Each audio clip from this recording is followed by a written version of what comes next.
Sabi, parang dalawang Gundam na naglalaban, pula at asul ang putang ina. Abo! Sa formula mo! Putang ina. Hindi ka veterano porkit matanda ka na din, Mark. Ang lupit na laban, pare. Ikaw lang pinaghandaan ko ng ganon. Tangina mo.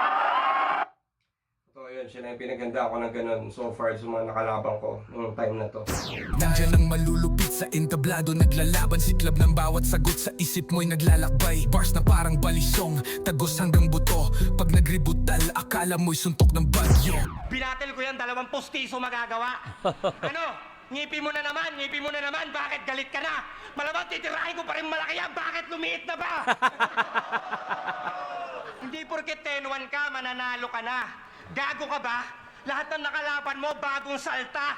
Kaya paano ka pa makakatsamba sa akin kung panay starter na nga si Balakid, natalo ka pa? Sana mangyari yun, Looney, Balakid ulit, no? Tangina. Sa gantong klaseng, ganto kalakas na taon, sana mangyari yun, Looney, Balakid ulit. Kasi nung laban ni Looney tsaka ni Balakid, hindi ganun kahanda si Balakid, parang nag-choke siya eh. Maganda makita yung rematch ng Looney Balakid, tangina. Sana mangyari. Siya daw yung pinakagutom na rapper mula Bataan hanggang Maynila. Aba! Pambit! Abo! Hira! Kaya pala pag nag-rap ka, para ka nang hihina. Di nyo ba napapansin? Tunog bating to si Tipsy D. Kahit ilang beses pa to magbayad ng shipping fee, wala pa rin dating yung delivery. Nakakawala ka ng gana. Celebrity boxing na lang sana. Kaso sa laki ng ngipin mo sa harapan, wala namang mouthpiece na kakasya. Mga hurado, hindi nyo na kailangan pang pag-aralan ng mga bara kasi round 1 pa lang, nangangamoy patay na daga na! Speaking of daga, huling laban ni Daga, basag yung muka, punit pa yung nguso.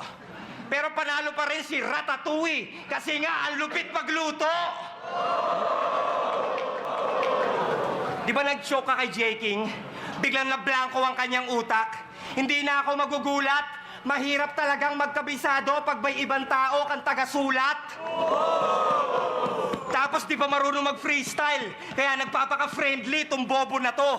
Kaya paano ka naging Einstein kung wala ka naman palang MC sa formula mo? Paano ka naging Einstein kung wala ka namang MC sa formula mo? Kasi lagi sinasabi ni Tipsy D, siya si Einstein eh. Ako ang kanyang utak. Hindi na ako magugulat. Mahirap talagang magkabisado pag may ibang tao kang taga-sulat. Tapos di ba marunong mag-freestyle? Kaya nagpapaka-friendly itong bobo na to. Kaya paano ka naging Einstein kung wala ka naman palang MC sa formula mo? Einstein MC, damn, tangina, grabe, Looney. Mahirap talagang magkabisado pag may ibang tao kang taga-sulat. Tapos di ba marunong mag-freestyle? Kaya nagpapaka-friendly itong bobo na to. Kaya paano ka naging Einstein kung wala ka naman palang MC sa formula mo? Paano ka naging Einstein kung wala ka naman palang MC sa formula mo? Isa rin sa mga paborito kong rhyme na nasulat dito. Nandito na ang professor ng professor mo para turuan ka ng lesson. Mas kabado ka pa sa batang tuturukan ng injection. Mas nervyoso ka pa sa tulak na inabutan ng inspection. Daga ka na nga, dinadaga ka pa. Ano yun, inception?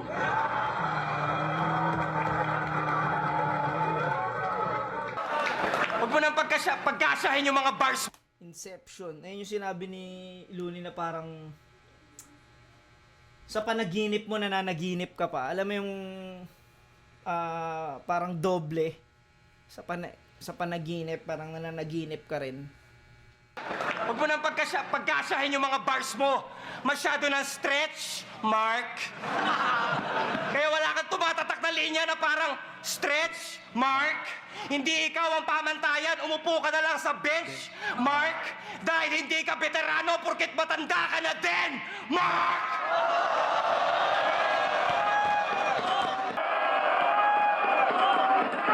Alam kong marami kang handa para sa hari hari ng tugma. Kaso lang pag nagtataglis ka na ganyan, para ka nananarkastik na bakla. Yung mukha mong mataba, gawin natin mas grabe yung maga. Ito na ba yung tinuturing yung bayani ng balanga? Yuyupi ito sa akin parang kalye sa balara. At pag bimistulang, tayo na basa ng pusang kalye na gala. Kaya sa finals ng isa buhay, huwag yun ang hanapin! Ang daga!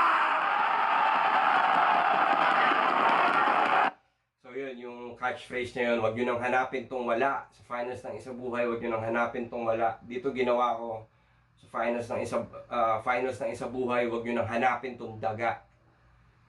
Yun, so after nitong first round, nung siguro before ako umakyat sa stage, medyo kinakabahan ako na hindi ko Siyempre, si Tipsy D, excited din na makalaban ako. Alam ko yun na pareho kami excited na makalaban yung isa't isa.